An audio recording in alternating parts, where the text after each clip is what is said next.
इंशाल्लाह कोशिश करूँगी जवाब देने का। बच्चे का सवाल है, गीबत और चुगली में क्या फ़र्क है?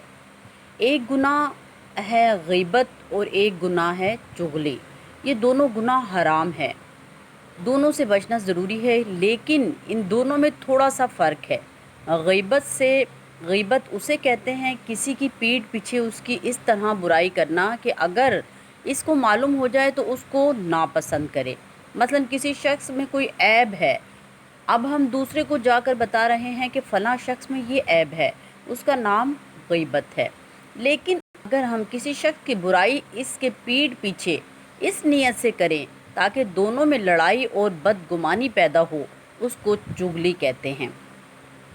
और चुगली का गुनाह गीबत से बढ़कर है, इसलिए कि गीबत में तो बुराई के अलावा ये भी मकसूद है कि इन दोनों के दरमियान लड़ाई और जो दोस्ती मोहब्बत और ताल्लुक़ है वो ख़त्म हो जाए। मसलन सास ने बहू की बातें ससुर के सामने की या इसके शौहर के सामने लगाई। अब शौहर बीवी से खफा हो रहा है और ससुर भी बहू से बदगुमान हो रहा है। ये चुगली है और हराम है, और आजकल ये मसला आम है। एक घराना जो सास बहू ससुर शौहर इन चार अफराद पर मुश्तमिल है, लेकिन चारों एक दूसरे से कटे हुए हैं, इसलिए कि चारों इस चुगली की मुसीबत में मुब्तला हैं और हर एक दूसरे की चुगली और बदगुमानी में लगा हुआ है। इसकी वजह से घर का निज़ाम दरहम बरहम हो गया, घर का सुकून गारत हो गया और आखिरत पर भी इसमें बड़ा अजाब और वबाल है। एक चुगलखोर का किस्सा मैंने पढ़ा था कि एक चुगलखोर का किस्सा, एक शख्स ने बाज़ार में देखा कि एक शख्स अपना ग़ुलाम बेच रहा है और ये आवाज़ लगा रहा है कि ये बहुत अच्छा ग़ुलाम है, इसके अंदर इसके अलावा कोई ऐब नहीं कि ये कभी कभी चुगली खाता है। किसी शख्स ने ये आवाज़ सुनी और सोचा कि ये तो कोई ऐब नहीं और चुगली खाना तो आम बात है, इसमें क्या ख़राबी है, इस ग़ुलाम को ख़रीद लेना चाहिए। चुनाचा इसने सौदा करके वो ग़ुलाम ख़रीद लिया और अपने घर ले आया। कुछ अरसे तक तो वो ग़ुलाम ठीक ठाक काम करता रहा। इसके बाद इसने अपना रंग दिखाना शुरू किया। क्योंकि वो चुगलखोरी के अंदर माहिर था, इसलिए उसने चुगलखोरी का अपना करतब दिखलाया और सबसे पहले वो अपनी मलका के पास गया और उससे जाकर कहा कि आपके शौहर जो मेरे आका हैं वो किसी और औरत से ताल्लुक़ रखते और उसके पास आते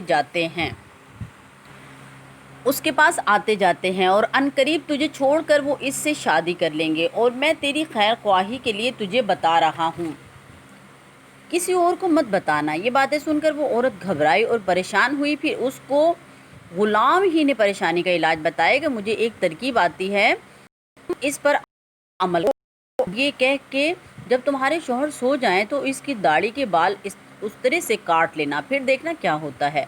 फिर वो हमेशा तुम्हारे हो कर रहेंगे, कभी दूसरी औरत की तरफ नज़र नहीं उठाएंगे। ये क्या मुश्किल काम है, ये तो मैं आज ही कर लूँगी। खुदा ना खास्ता कल कुछ हो गया तो मैं क्या करूँगी। अब ग़ुलाम आका के पास आया और उससे कहा कि तुम्हारी बीवी के दूसरे मर्दों के साथ नाजायज़ ताल्लुकात हैं, वो अनकरीब तुमको ज़िबा करके दूसरे मर्द से शादी कर लेगी। इसने तय कर लिया है कि आज रात वो तुमको ज़िबा कर देगी। तुम आज रात झूठ मूठ कर तो देखना, जब तुम्हारी बीवी उस तरह लेकर तुम्हें ज़िबा करने आए तो इसको पकड़ लेना। अब बीवी इंतज़ार करने लगी कि उसे नींद आए तो मैं अपना काम करूं। मियाँ को नींद कहाँ आती, वो मसनूई खराटे लेने लगा। बीवी को यकीन हो गया कि मियाँ साहब को नींद आ गई है, फ़ौरन उस्तरा लेकर पहुंची। अभी हल्का सा उस्तरा गले पर रखा ही था कि शौहर ने फ़ौरन आँख खोल दी। उसने बीवी से उस्तरा लेकर इसको ज़िबा कर दिया। इस तरह जब दोनों तरफ के लोगों को पता चला तो इस तरह कई लाशें गिरी। अस्तग़फ़िरुल्लाह। चुगलखोरी करना, चुगली करना, गीबत करना बहुत सख्त तरीन गुनाह है। अल्लाह ताला फरमाता है कि मैं चुगली गीबत को माफ़ नहीं फरमाऊँगा जब तक आपने जिसकी चुगली और गीबत की है वो आपको माफ़ ना करे। तो हमें इन चीज़ों से बचना चाहिए। और मेरी जिन बच्चियों ने सवाल किया है उनको समझ में आ गई होगी इंशाल्लाह। ये मैंने तफसील से बयान कर दिया है गीबत और चुगली में क्या फ़र्क है, और गीबत और चुगली के बारे में अल्लाह ताला से सच्चे दिल से दुआ करते हैं सब मिलके اور دن بھر میں استغفار جاری اپنے زبانوں پہ رکھا کریں کہ اللہ تعالیٰ ہم نے غیبت اور چغلی سے اللہ تعالیٰ ہمیں بچنے کی توفیق عطا فرما دے اور ایک دوسروں کی محبت کرنے کی توفیق عطا فرما دے۔ اور جب ہم ایک دوسروں کی تعریف کرتے ہیں تو اصل میں ہم اپنی ہی تعریف کرتے ہیں۔ تو آپ یہ ذہن میں سوچ لیں کہ ہم نے کسی کی غیر موجودگی میں دوسروں کی تعریف کرنی ہے۔ جب ہم دوسروں کی تعریف کریں گے تو وہ ہماری ہی اپنی ہی تعریف ہے۔ تو انشاءاللہ اللہ تعالیٰ ہمیں اسی طرح ہی بنائے، ہمارے دلوں کو صاف کرے، منور کرے۔